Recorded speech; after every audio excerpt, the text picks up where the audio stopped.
Le message du jour vous est présenté par notre frère Marc. Salut chers bien-aimés de notre Père Céleste. Aujourd'hui, nous allons continuer notre message sur l'empathie. Deuxièmement, réjouissez-vous avec ceux qui se réjouissent et pleurez avec ceux qui pleurent. Romains chapitre 12 verset 15. Bien-aimés, ceux qui se réjouissent le font généralement parce que des bonnes choses se produisent dans leur vie. Si nous y prenons pas garde, la joie des autres peut déclencher des sentiments de compétition ou de jalousie. Il est peut-être difficile de résister à l'envie de surpasser les autres avec des histoires de notre propre succès ou de nouveautés selon l'envie parce que nous n'avons pas autant de raisons de nous réjouir. Bien-aimés, ceux qui pleurent le font généralement parce qu'ils ont subi une perte ou un malheur dévastateur.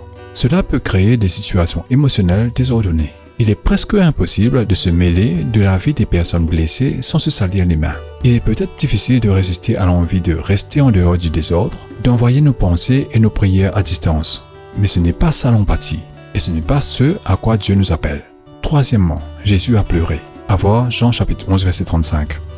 Bien-aimé, Jésus savait qu'il allait ressusciter Lazare des morts. Donc, techniquement parlant, il savait qu'il n'y avait aucune raison pour que les proches de Lazare pleurent. Il savait que dans quelques minutes, leurs larmes se transformeraient en joie. Ainsi, Jésus aurait pu sourciller et secouer la tête face à la réaction des gens pour quelque chose de si temporaire. Pourtant, Jésus n'a pas ignoré les personnes en deuil de Lazare. Il n'a pas essayé de leur parler par chagrin. Il ne leur a pas reproché leur manque de foi. Jésus a vu des gens qui souffraient, et cela lui a fait mal aussi. Il a été tellement compatible avec ceux qui étaient en deuil qu'il a pleuré. Bien-aimé, c'est l'empathie dans son meilleur état, et c'est bien que Jésus lui-même donne l'exemple.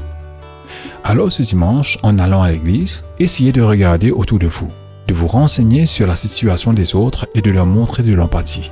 N'oubliez pas la louange, l'adoration et la dîme. Que Dieu vous bénisse tous. Profitez-en avec vos proches et essayez de trouver un peu de repos. À lundi. Au revoir.